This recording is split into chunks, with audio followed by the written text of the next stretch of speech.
இந்த ஆடிக்கு நம்ம சென்னை சில்க்ஸ்ல up to 50% off combo offer, uniform sari collections எல்லாம் சேர்ந்து சேவிங்ஸும் பிளாஸ்ட், கலெக்ஷன்ஸும் பிளாஸ்ட். நம்ம தி சென்னை சில்க்ஸ். தமிழ்நாட்டுல எல்லாமே சேஞ்ச் ஆயிடுச்சு. உங்க நகையையும் சேஞ்ச் பண்ணுங்க. உங்க பழைய நகைக்கு கிராமுக்கு 150 ரூபாய் கூடுதலா வாங்கி புது நகை எடுத்துக்கோங்க. அதே கம்மி சேதாரம் தான் உங்க லலிதால மட்டும்தான். காங்கிரஸ் ஒரு நெருக்கடி உருவாகிட்டு இருக்கு. ஏன்னா காங்கிரஸ்க்கு தாவேகா எந்த அளவுக்கு முக்கியங்கிறத தாண்டி தாவேகாவுக்கு காங்கிரஸ் முக்கியமா இல்லையாங்கிறதே தெரியாம போயிட்டு இருக்கு. கூட்டணிகளை மதிக்கிறதே கிடையாது. இருந்தா இருங்க, இல்லைன்னா போங்க. நீங்க இல்லைன்னா குதிரை பேரம் அடுத்து கார் பேரம் எல்லாம் பண்ணிட்டு இருக்காங்க. தமிழிசை போற போக்கில் ஒன்று சொல்றாங்க, கொடுத்ததெல்லாம் கொடுத்தார், யாருக்காக கொடுத்தார் அப்படின்லாம் இருக்குல்ல.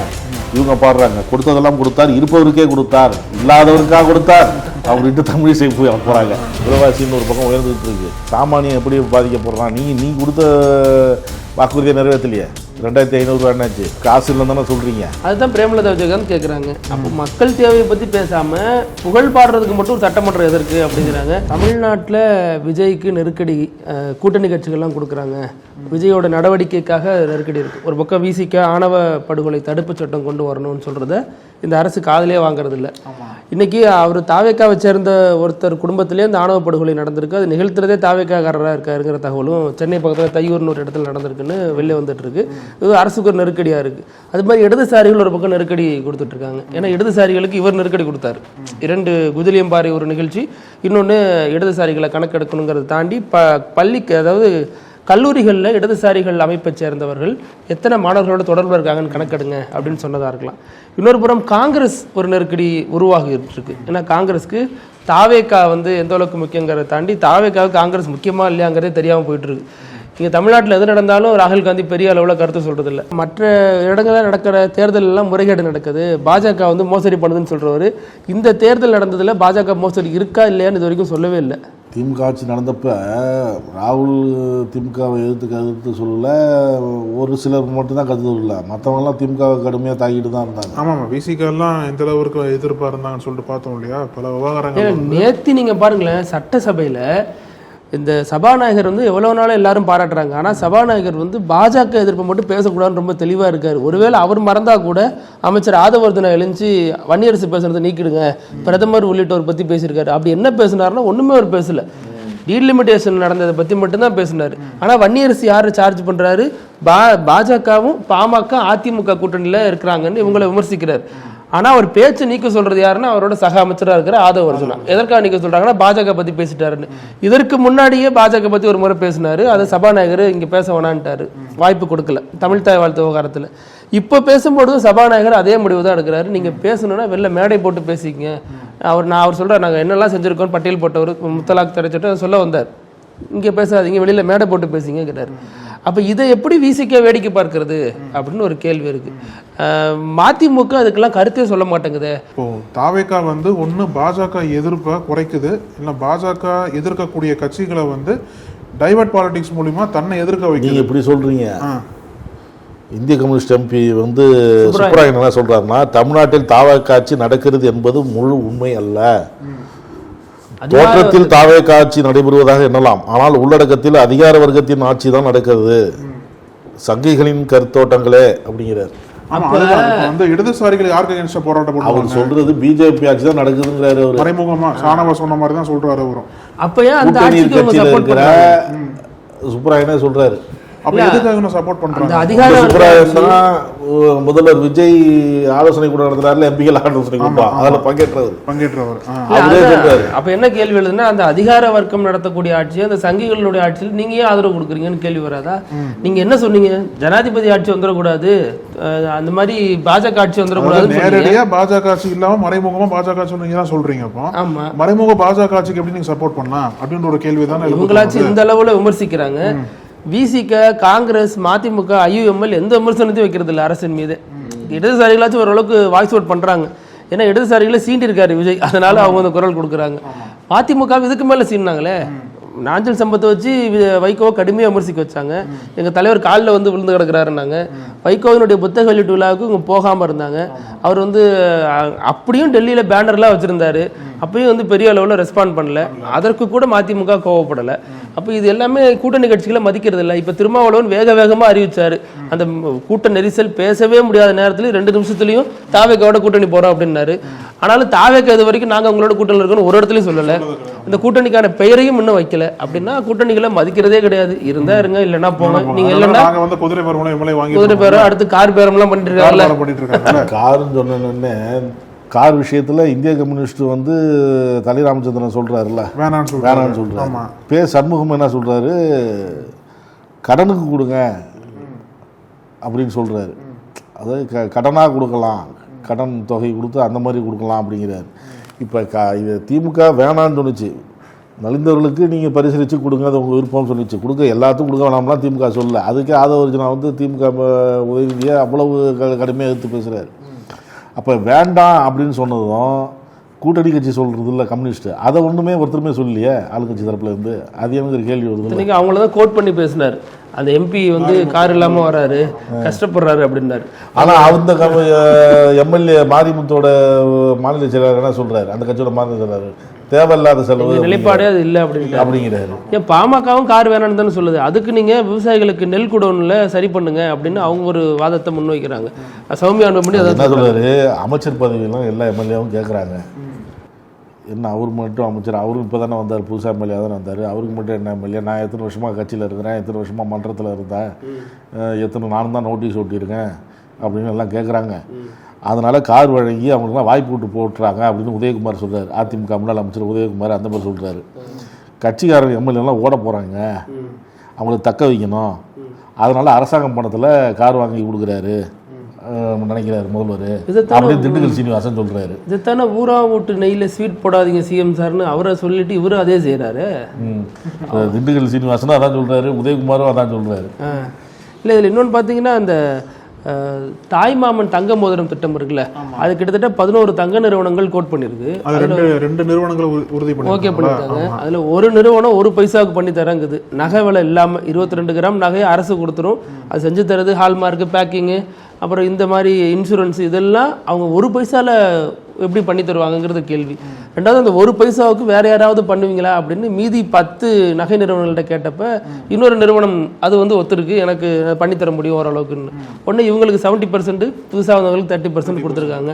இது எப்படி நடைமுறை சாத்தியம்? ஏன்னா அவருக்கும் அந்த முதல்ல இருந்த நகை நிறுவனத்துக்கும் முன்னாடி காலத்தில் தொடர்புகள் இருந்திருக்கு. இவர் வந்து அவங்களுடைய அம்பாசிடராக செயல்பட்டுருக்காரு அப்படின்னு பல விமர்சனங்கள் இருக்கு. அப்போ நேர்மையாக செயல்படுற அரசு அப்படிங்கிறது இந்த 1 பைசாவுக்கு ஒருத்தர் எடுக்கிறார் அப்படின்னா அவர் வேற என்ன வகையில் லாபம் அடைவார் இந்த அரசாலன்னு ஒரு கேள்வி இருக்கு. ஏன்னா எல்லாரும் கோட் பண்றது பாருங்க, 800 900 இப்படி கோட் பண்றாங்கன்னா ஒருத்தர் மட்டும் 1 பைசால தர முடியும்னா அவர் என்ன அறக்கட்டளை நடத்திட்டு இருக்காரு தங்க நகை பண்ணித்தரேன்னு சொல்லிட்டு. அப்போ அதை தாண்டி செய்யறாங்கன்னா மக்கள் மீதான பிரியம்னு எடுத்துக்கிட்டாலும் வேற ஏதோ ஒரு வகையில் லாபம் கிடைக்காம செஞ்சிட முடியுமா அப்படிங்கிறது பொருளா இருக்கு. ஏன்னா ஒரு 100 200 வித்தியாசம்னா பரவாயில்ல, 1 பைசாவுக்கு எப்படிங்க இவ்வளவு செஞ்சு தர முடியும்? கவர்மெண்ட்டுக்கு நகை கொடுத்தாலும் எப்படி செஞ்சு தர முடியும்? அது ஒரு பெரிய கேள்வியா இருக்கு. அப்போ இது எல்லாமே விமர்சனத்துக்கு உள்ளாகுது. ஆனால் கடந்த காலத்தில் நம்ம அக்ரெசிவாக பார்த்து எந்த கட்சிக்கும் இதுக்கு கடுமையாக விமர்சனத்தையே முன்வைக்கல. எல்லாரும் அமைதியாக இருக்காங்க, என்ன வேணாலும் நடக்கட்டும், நமக்கு ஆட்சியில் பங்கு இருக்குப்பா, அமைதியாக இருக்கும், அதிகாரம் வந்துருச்சு கைக்கு, கார் வந்தால் போதும், கார் வந்தால் போதும். ஆமாம். இப்போ அதே மாதிரி தான் வந்து இப்போ காங்கிரஸ் கட்சி கூட்டணியில் இருக்காங்களா தமிழ்நாட்டில். ஆனால் காங்கிரஸ் கட்சி தலைமைக்கு, தேசிய தலைமைக்கு என்ன பிரச்சனை அப்படின்னா, காக்ரோச் ஜனதா பார்ட்டி ஏதோ ஒரு வகையில் காக்ரோச் ஜனதா பார்ட்டி தான் பிரச்சனை. ஆமாம், அவங்க வந்து அதிகமான லைம் லைட் வந்து எடுத்துக்கிட்டாங்க. அவங்க தான் பிஜேபிக்கு அகைன்ஸ்டாக இருக்கக்கூடிய ஒரு பயங்கரமான சொல்லிட்டாங்கப்பா. நீங்க இந்த மாதிரிலாம் இருந்தீங்கன்னா அரவிந்த் கெஜ்ரிவால் எப்படி வந்தாரோ அதே மாதிரி காங்கிரஸ் ஜனதா பார்ட்டி வந்துடும். நீங்க திருப்பி மீண்டும் காணா போயிடுவீங்க. டெல்லியில் அப்படிதான் ஆச்சு. இவர் வந்துட்டு அரவிந்த் கெஜ்ரிவால் வந்துட்டார்ல, அது மாதிரி டெல்லியில வந்து இன்னும் மைனஸா திருப்பி அவர் காங்கிரஸ் ஜனதா பார்ட்டியே வந்து செய்யறாரு. ஏன் நம்ம காங்கிரஸ் பார்ட்டியை தாண்டி வளர முடியாது, அதனால காங்கிரஸ் பார்ட்டியை நம்மளோட சேர்த்துக்குவோம். ஆமா, அந்த மாதிரி ஐடியாவுக்கு போயிட்டார் போல. நம்மளும் வளர வேண்டாம், அவங்களும் வளர விட வேண்டாம். ஒவ்வொரு முறையும் காங்கிரஸ் அதே தவிர தான் பண்ணுது. யார் எதிர்க்கணுமோ அவங்கள விட்டுட்டு கூட நிக்கிறவங்களே அடிச்சிட்டு இருக்கிறது. உன் கூட தாங்க நான் நிக்கிறேன் அப்படின்னா பரவாயில்ல, நான் ஒன்னதான் அடிப்பேன், என்ன தாண்டி ஓடிடுவேன். என்ன அப்படின்னா, ராகுல் காந்திக்கு வந்து இவ்வளவு போராட்டம் பண்றோம், இத்தனை ஆண்டுகளை நம்ம எதிர்க்கட்சி செயல்படுறோம், நம்ம பேச்ச இது வந்து பாஜக கேட்காம, நம்ம போராட்டம் பண்ணது மதிக்காம, இவங்க பண்ணதுக்கு ஒரு அமைச்சர் பதவி பிடிக்கிட்டாங்களே. பாஜக கேட்கறது இருக்கட்டும், காங்கிரஸ் கேட்க மாட்டேங்கிறாங்க, காங்கிரஸோட கூட்டணியில் இருக்கிறவங்க கேட்க மாட்டேங்கிறாங்க. போராட்டத்தை கண்டுக்கவே இல்லையா பாஜகன்னு சொல்லிட்டு ஒரு அவங்க நிலைப்பாடு மாறுறாங்களா கண்ணாப்புனான்னு. இதற்கு முன்னாடி ஃபேர் டீலிமிட்டேஷன் வேணும்னு சொல்றவங்க இப்ப தமிழ்நாட்டுல நோ டீலிமிட்டேஷன்ங்கிறாங்க. மாநிலத்துக்கு மாநிலம் நிலைப்பாட்டை மாத்துறது, இங்க கர்நாடகாவில இருந்து இங்க நீர் திறந்த விடல அப்படிங்கறத பத்தி பேசுறதே கிடையாது. இங்க வந்து எட்டப்பர்னு சொல்லிட்டு போறாங்க டீலிமிட்டேஷன். இன்னைக்கு அந்த எட்டப்பர் யாருங்கிற கேள்வி வந்திருக்கு. இப்ப விஜய் மாத்தி பேசியிருக்காரு. விஜய் ஃபேர் டீலிமிட்டேஷன்ல இருந்து சாரி நோ டீலிமிட்டேஷன்ல இருந்து ஃபேருக்கு வந்திருக்காரு. அப்ப அதை பத்தி காங்கிரஸ் தலைவர்கள் எங்க போனாங்க, குரல் கொடுக்கவே இல்லையா கேட்டா அப்படி ஒரு பேசல, அது மாத்தி பேசியிருக்காருன்னு அதற்கு ஒரு உருட்டு. ராகுல் காந்தி பத்தி பேசும்போது நேற்றைய தினம் வந்து 7 மணி நேரம் தர்ணா பண்ணார் அந்த பார்லிமெண்ட் பக்கத்தில் இருக்கக்கூடிய போலீஸ் ஸ்டேஷன். எதுக்காக அப்படின்னா இந்த ஜந்தர் மந்தர்ல போராட்டம் பண்ணாங்க இல்லையா, பார்லிமெண்ட் நோக்கி காங்கிரஸ் ஜனதா பார்ட்டிலாம் அந்த பேரணி பண்ணும்போது அவங்களுக்கு அகேன்ஸ்டாக தாக்குதல் நடத்தப்பட்டது, பைலட் குண்டுகளை வச்சு தாக்குனாங்க, லத்தி சார்ஜ்லாம் பண்ணதெல்லாம் பார்த்தோம் நம்ம. அதில் நிறைய பேருக்கு வந்து கண் பார்வை போயிருக்கு, நிறைய பேர் வந்து ரொம்ப கடுமையான பாதிக்கப்பட்டிருக்காங்க. அந்த தாக்குதலுக்கு பின்னல் இருக்கக்கூடிய அவங்க மீது நடவடிக்கை எடுக்கணும்னு சொல்லிட்டு தான் எஃப்ஐஆர் போடணும்னு சொல்லிட்டு ஒரு கோரிக்கை என்பது வைக்கப்பட்டது. எஃப்ஐஆருக்கு ராகுல் காந்தி கம்ப்ளைண்ட் பண்ணியிருக்காரு, எஃப்ஐஆர் எதுவும் போடல டெல்லி போலீஸ்காரங்க. அதுக்கு நேற்றுக்கு வந்து பாதிக்கப்பட்ட ஒரு நபரை கூட்டு வந்து அந்த போலீஸ் ஸ்டேஷனில் உட்காந்து தர்ணா பண்ணியிருக்காரு 7 மணி நேரமாக. எஃப்ஐஆர் போட்டால் தான் போவோன்னு சொல்லிட்டு உட்காந்துட்டார் அந்த இடத்துல. அதனால் 7 மணி நேரத்துக்கு அப்புறம் அந்த ஒரு போலீஸ் ஸ்டேஷன் வந்து எஃப்ஐஆர் பதியப்பட்டிருக்கு. அப்புறம் தான் அவர் வந்து வாபஸ் வாங்கியிருக்கார். அப்போ இந்த இதெல்லாம் பார்க்கும்போது ஒரு வகையில் வந்து காக்ரோச் ஜனதா பார்ட்டியை வந்து அரசியல் படுத்துறத ஒரு பக்கம் காங்கிரஸ்காரங்கன்னு பார்க்கப்பட்டாலும் அவங்களோட இன்ஃப்ளூயன்ஸை வந்து இவங்க கல்டிவேட் பண்ண பார்க்குறாங்க. அதாவது இவங்க இல்லை அப்படின்னா காக்ரோச் ஜனதா பார்ட்டிக்கு சப்போர்ட் கிடையாது அப்படின்ற ஒரு மாயையை அப்படின்ற ஒரு பார்வையை வந்து உருவாக்க பார்க்குறாங்க அப்படின்ற மாதிரி காங்கிரஸுடைய உதவி இல்லாம தான் காங்கிரஸ் ஜனதா பார்ட்டி முதல்ல போராட்டத்தில் ஈடுபட்டது சொல்றாங்க. காங்கிரஸ் ஜனதா பார்ட்டி அந்த உண்ணாவிரதம் வந்தப்ப இவரு டைரக்டா இந்த பக்கம் போயிட்டாரு, பிரதமர் வீட்டுக்கு போராட்டம் பண்ண. அவங்க மனைவி கீதாஞ்சலி முதல் கொண்டு எல்லாமே திட்டுறாங்க, நாங்க ஒண்ணு பண்ணிட்டு இருக்கோம், நீங்க வந்து அரசியல் பண்றீங்கன்னு காங்கிரஸ் திட்டுறாங்க. எந்த திட்டாலும் திட்டு, நான் தான் முதல்ல போய் பேர் எடுப்பேன்னு சொல்லிட்டு நடுவில் ஒரு பூந்து போயிட்டு இருக்குது. அந்த படத்துல வரும்ல, சாவு வீடா இருந்தாலும் கல்யாண வீடா இருந்தாலும் எனக்கு தான் மாலை விழுவணும்னு, அந்த மாதிரியான ஒரு அரசியல் தான் அரசியல்வாதிகள் பண்றாங்க. ஆனா காங்கிரஸ் மீது என்ன விமர்சனம் இருக்கு அப்படின்னா, எதை ஒண்ணு தொட்டாலும் அதை முழுமையா செய்யறது இல்ல. இதற்கு முன்னாடி என்ன ஒரு பெரிய சார்ஜ் வச்சாங்க, நாடே திரும்பி பார்க்குற அளவுக்கு ஓட் சோரின்னு ஒண்ணு எடுத்தாங்க. தேர்தல் ஆணையங்கள்ல முறைகேடு நடக்குது, தேர்தல் ஆணையம், மாநில தேர்தல் ஆணையம் சரி, மத்திய தேர்தல் ஆணையம் சரி, இல்லாதவங்களுக்கு ஓட்டு போட்டிருக்காங்க, உயிரிழந்தவங்க ஓட்டு போட்டாங்க எல்லாம் சொல்லிட்டு, அப்புறம் தமிழ்நாட்டில் நடக்கிற தேர்தலை மட்டும் எப்படி நீங்க வரவேற்பீங்க, அந்த முடிவுகளை எப்படி ஏற்றுக்கொண்டீங்க, அதுக்கு ஏதாவது வேலிடான காரணம் இருக்கா? கேரளாவில் நடந்தது எப்படி ஏற்றுக்கொண்டீங்க? கேரளாவில் சிஎம்மா நீங்க தான் வரீங்க, காங்கிரஸ் வருது. அப்ப இந்த முடிவுகளை மட்டும் எப்படி நீங்க தனித்து பார்க்கிறீங்க? நீங்க ஜெயிச்சா ஒரு நியாயம், தோத்தா ஒரு நியாயமா, அல்லது அந்த பிரச்சாரத்தினுடைய முடிவு என்ன? இப்ப அப்படியே நிக்குது, தொங்கல்ல இருக்கு. அது பெரிய ஒரு டீம் எல்லாம் போட்டு பெருசா பண்ணி ஊடகங்கள்ல பேட்டி எல்லாம் கொடுத்துட்டு இருந்தார். இப்ப அதோட ஸ்டேட்டஸ் என்னங்கிறதே தெரியல. ஸ்டேட்டஸ்க்கு அப்படியே அந்த டேட்டா கொடுத்ததெல்லாம் பிரவீன் சக்கரவர்த்தி தான் எம்பி ஆனார்ல தாவேகா சார்பா, அதோட முடிஞ்சு போச்சு. அவரோட இலக்கு எம்பி ஆகணும், ஆயிட்டாரு, முடிஞ்சிருச்சு. எம்பி ஆகிறதுக்காக டேபிளை திரும்பி யூட்டன் போட்டு உடைச்சு எல்லாத்தையும். அதே மாதிரி தான் இன்னொரு விவகாரம் வந்து சட்டசபை மாற்றை பற்றி பேசணும்னா, சில எம்எல்ஏக்கள்லாம் வந்து கவனத்தை ஈர்க்கும் விதமாக சில பேர்லாம் பேசியிருக்காங்க. குறிப்பாக கார் விவகாரத்தையும் தாண்டி மதுரையை சேர்ந்த ஒரு எம்எல்ஏ கல்லானை, அவர் வந்து என்ன சொல்கிறார் அப்படின்னா, இந்த மாதிரி நாங்கள் விஜயோடவே ஆண்டாண்டுகளாக பயணித்தோம், விஜயை வந்து தூரத்தில் இருந்து பார்த்தோம், ஆனால் இப்போ வந்து ரொம்ப பக்கத்தில் உட்காந்துருக்கோம், ஆனால் அவர் சிரிக்கிறத எங்களால் பார்க்க முடியல, ஆனால் விஜய்க்கு பின்னாடி உட்காந்துருக்கணுவாங்க, அதனால் விஜயோட ஃபேஸை வந்து காட்டுற மாதிரி தனி டிவி தனி ஸ்க்ரீன் வைங்க எங்களுக்கு அப்படின்ற மாதிரி ஒரு கோரிக்கையெல்லாம் வச்சிருக்காரு. அது வெளிப்படையான கோரிக்கை. அவரோட கோரிக்கையோட உள்ளர்த்தம் என்னன்னா, சபாநாயகரா மாத்திருங்க, விஜய் அடிக்கடி பார்த்துக்கிறேன் அப்படிங்கிறாரு. ஆமா, அதுதான் அவர் சொல்ல வர்றது. ஒவ்வொரு எம்எல்ஏ கேட்டா தாவக எம்எல்ஏ ஒவ்வொருத்தரும் கேட்டா என்ன பண்றது? ஆமா, ஒவ்வொரு அதுக்குத்தான் பிரேமலதா விஜயகாந்த் சொல்றாங்க, மக்கள் வரி பணத்தை கொட்டி இந்த சட்டமன்றம் நடந்துட்டு இருக்கு, இங்க உட்காந்துட்டு வாழ்த்து பாடல் துதி பாடல் எல்லாம் பாடிட்டு இருக்கிறீங்களே, எவ்வளவோ மக்கள் பிரச்சனை பேசப்படாம இருக்கு. துதி பாடல் பாடக்கூடாதுன்னு சீட்ல எழுதி கொடுத்தாரு சபாநாயகர்னு சொல்றாங்க, அப்பயும் பாட்டு பாடுறாங்க, எல்லாம் பண்றாங்க. ஒரு சீட்டு போனுச்சு, முதல்வர்கிட்ட இருந்து அங்க போனுச்சு, ஆனா அந்த சீட்டு அதுதானாங்கிறது தெரியல. ஒரு எதுலயோ படிச்சேன், மாண்புமிகு நிறைய தடவை சொல்றோம், அதை ஒரு தடவை சொல்லிட்டு அடுத்த தடவை சொல்லாம இருந்தாவே அந்த கேள்வி நேரத்தில் வார்த்தைகள் அதிகமா நம்ம அந்த கோரிக்கையை வைக்கலாம் அப்படின்னு யாரோ சொல்லியிருந்தாங்க. அதாவது நேரம் இல்லை, சபாநாயகர் வந்து நேரம் இல்லை, சீக்கிரம் முடிங்கன்னு சொல்கிறாருல்ல. அப்போ இதுக்கெல்லாம் நேரம் இருக்கா புகழ்ந்து பேசுறதுக்கு? இது மானிய கோரிக்கையில அவர் புகழ்ந்து பேசுறாரு, பக்கமாக எழுதிட்டு வந்து பேசிட்டு இருக்காரு. அப்போ இதை சபாநாயகர் அனுமதிக்கிறாரு. அதுதான் பிரேமலதா விஜயகாந்த் கேட்குறாங்க. அப்போ மக்கள் தேவையை பற்றி பேசாமல் புகழ் பாடுறதுக்கு மட்டும் சட்டமன்றம் எதற்கு அப்படிங்கிறாங்க.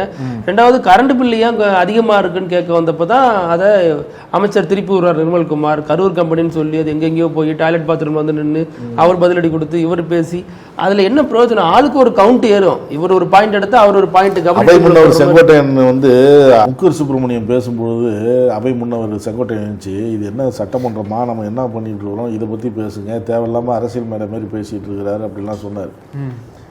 இப்போ இவங்க பேசுறது மட்டும் என்ன, மேடையில் அரசியல் மேடையில் பேசுறது மட்டும் மாதிரி தானே பேசுறாங்க.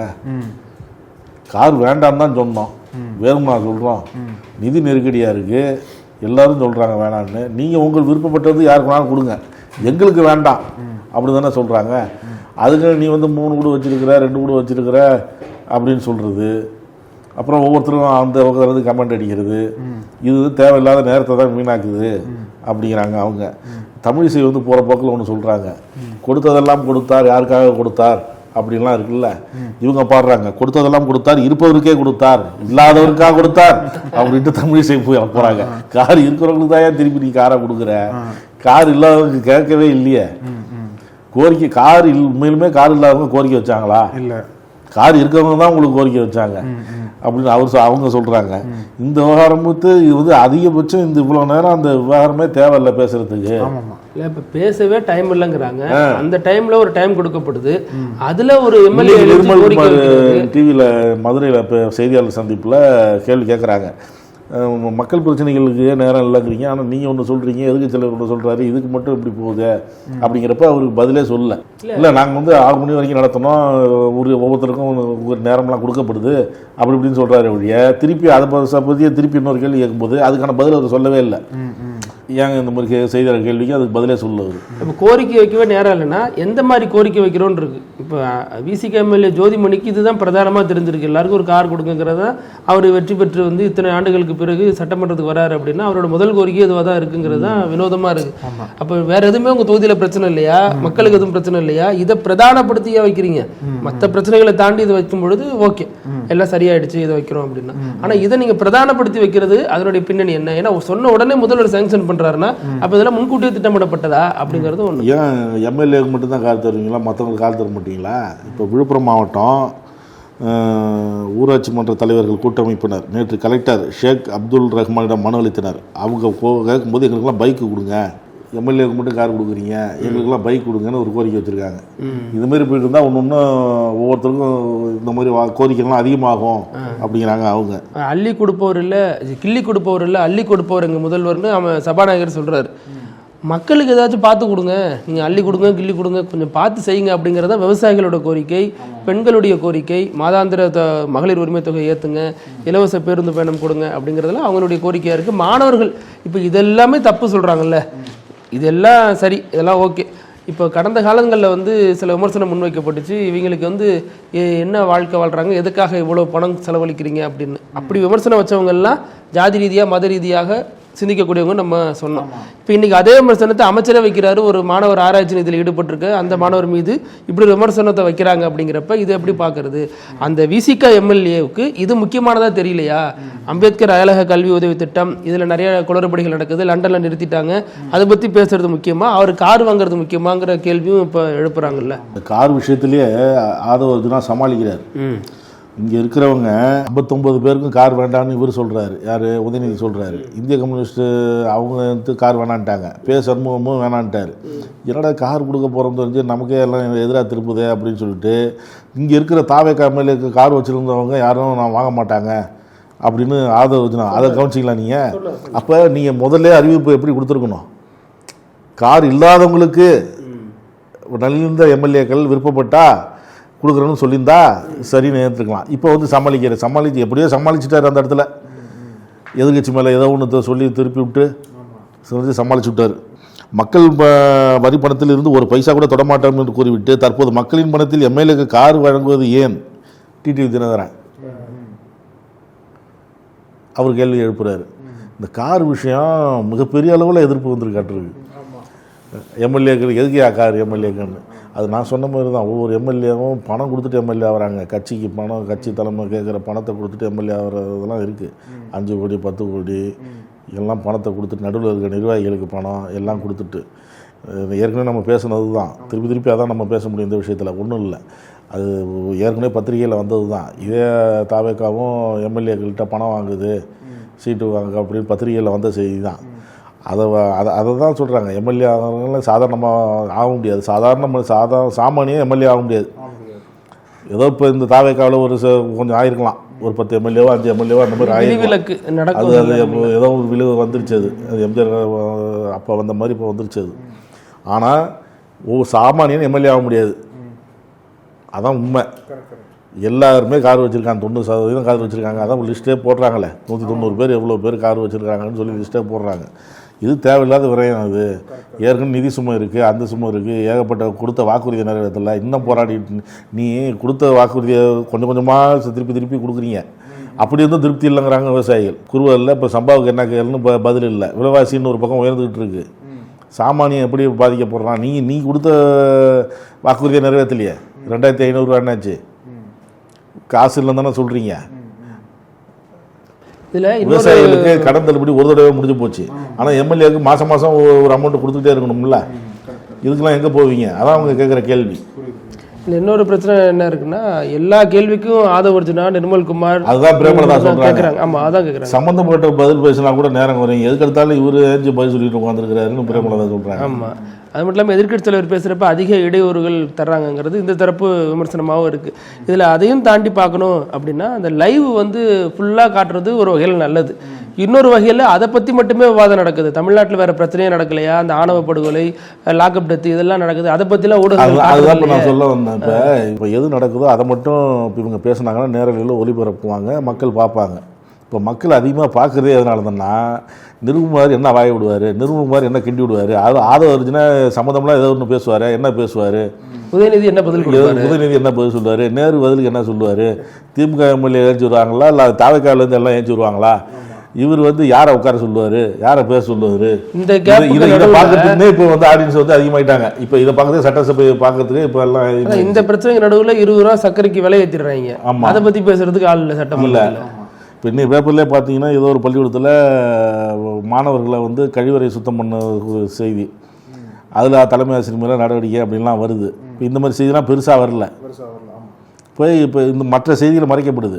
நீ உண்மையிலுமே கரெக்டாக போயிட்டு இருந்ததுன்னா பாதி பேர் அந்த பக்கம் திரும்ப மாட்டாங்க. எல்லாம் இந்த மாதிரி இந்த ஊர் 2 பட்டா கூத்தாடி கொண்டாட்டம்னு சொல்லுவாங்கள்ல, அந்த மாதிரி இங்கே அடிச்சுக்கிறத பார்க்கறதுக்கு தான் இப்போ எல்லாருமே இப்போ பார்க்கறதுக்கு காரணமே அதான். வழக்கமாக மானிய கோரிக்கை அவர் சாம் படிச்சுருந்தான்னு யார் பார்ப்பா? புரியுறவங்க பார்ப்பாங்க. இப்போ நேற்று எவ்வளோ படித்தாங்க, யாருக்காவது இப்போ புரிஞ்சுதா? யார் பார்ப்பா? இதெல்லாம் இந்த சம்பவங்கள் தான், அதை மீறிய நடக்கிற சம்பவங்கள் தான் பார்க்குறாங்க. நக்கீரன் டிவிக்கு சப்ஸ்கிரைப் செய்யுங்கள். உங்கள் ஆதரவே எங்கள் பலம். ஆசிரியர்களுக்கு நண்பனாகவும் மாணவர்களுக்கு ஆசானாகவும் திகழும் தேர்வு வழிகாட்டி. ஒவ்வொரு பாடத்திற்கும் அனுபவமிக்க ஆசிரியர்களின் துல்லியமான தெளிவான விடைகள். CNC இருக்கு, தேர்வு பயம் எதற்கு? இது தீரன் பப்ளிஷிங் ஹவுஸ் விற்பனை வெளியீடு.